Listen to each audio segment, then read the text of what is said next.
All right, let's talk about a company that's making an absolutely massive $1.5 billion bet on what the future of warfare looks like. The company is RCAT Holdings, ticker RCAT, and they are planting their flag right at the intersection of drones, AI, and national defense. So the big question is that bet about to pay off big? And that really gets to the heart of what we're trying to figure out today. You've got this company with some mind-blowing technology and just explosive growth, but at the same time, there are some pretty serious financial red flags waving. So we have to ask, is RCAT building the future of defense, or is this whole thing just a fragile, high-tech house of cards waiting to tumble? You know, to really get what RCAT is doing, you have to understand this huge pivot they've made. They're not just another company selling individual drones anymore. No, they've shifted from just being a hardware supplier to becoming the architect of an entire autonomous defense ecosystem. They don't want to make the drones, they want to be the swarm commander. And look, this isn't just marketing fluff. They are actively building out this unmanned combat network that works across the board, air, sea, and land. They've made some really smart moves, like snapping up APM Swarm Robotics, to bring in the tech that makes this whole vision possible. We're talking about linking multiple different assets into a single, intelligent fighting force. Okay, so the vision is huge. It's ambitious.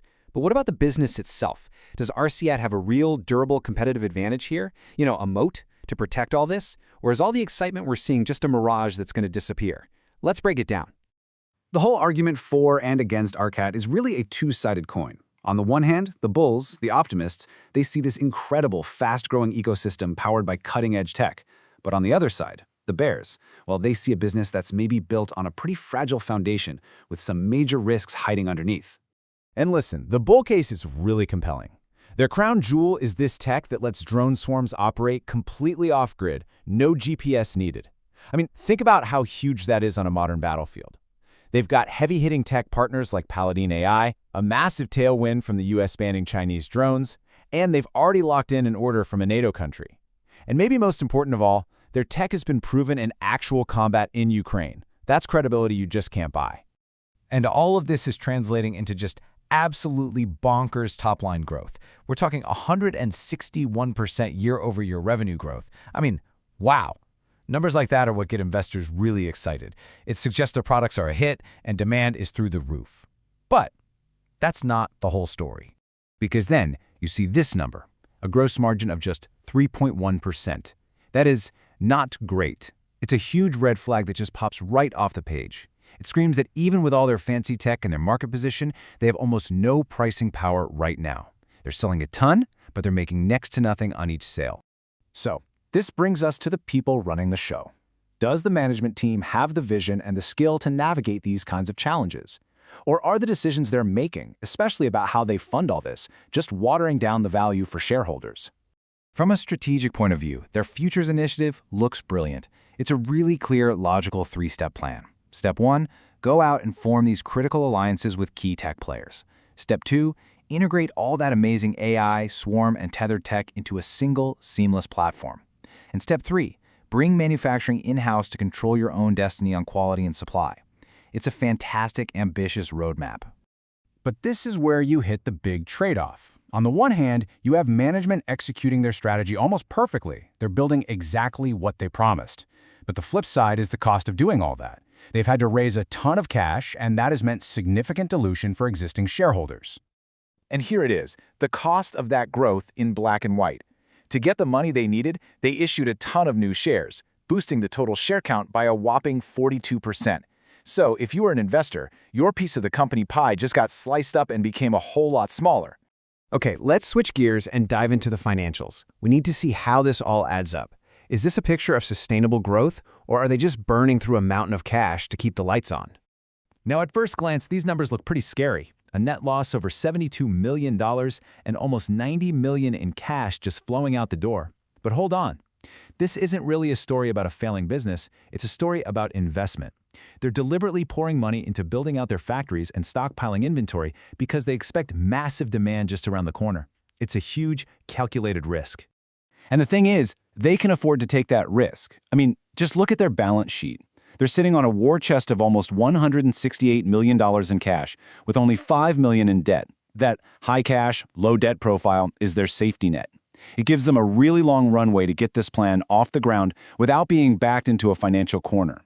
So you've got all these conflicting signals, right? Incredible growth, but big losses. A huge cash burn, but a rock-solid balance sheet. What in the world does all this mean for the stock's valuation? Is the price today based on reality, or is it just pure uncut hype? And this is where it gets really, really interesting. Right now, the market says this stock is worth over $12 a share. But if you run a standard discounted cash flow model, which just tries to figure out what a company's worth based on the cash it's expected to make in the future, it spits out a value of just $6.56. That is a massive gap between perception and fundamentals.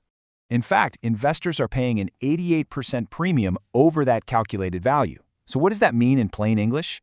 It means there is basically zero margin of safety. For today's stock price to make any sense at all, the company has to execute its plan perfectly. One wrong move, one missed quarter, and this thing could really take a tumble. Okay, for our final piece of the puzzle, let's see what the stock chart itself is trying to tell us. Technical analysis, which is all about studying price patterns to guess what might happen next, can sometimes give us a potential roadmap. So the question is the chart pointing to the next big wave up or a total wipeout? So, according to a pretty well-known theory called Elliott wave, the stock's chart might not be just random squiggles. This analysis suggests the price could be moving in a predictable five-wave pattern of pushes and pulls, of impulses and corrections. And if that's true, it could give us some major clues about where it's headed next. Let's break it down really simply. We saw the first big impulse up. That's wave 1. That was followed by a totally normal, healthy pullback, which was wave 2. Then came wave 3, the biggest and strongest surge so far. Right now, the theory says we're in the middle of a wave 4 correction. And if this whole pattern holds true, the next major move would be a powerful wave 5, with a potential target way up above $25. But, and you knew there was a but coming, right? There are some huge risks to watch here. That price zone between $9 and $11 is the line in the sand. It has to hold. If the stock breaks below that, the whole beautiful pattern is invalidated, it's off the table. And for that next big wave up to be the real deal, it needs to be driven by a huge spike in trading volume. No volume, no conviction. So when you put it all together, what is RCAT? It's definitely not a classic safe value investment. It's what you'd call a growth option. Think of it this way. You're not buying a company based on its proven profits today. You are buying a high-risk, high-reward lottery ticket on a massive future trend, in this case defense autonomy, and on this specific team's ability to pull it all off. Which really brings us back to where we started. RCAT is, without a doubt, a pure, direct bet on what the future of warfare is going to look like, a future where autonomous swarms could be the deciding factor. The potential upside is absolutely enormous, but so are the risks. And that leaves just one final question. Are you in?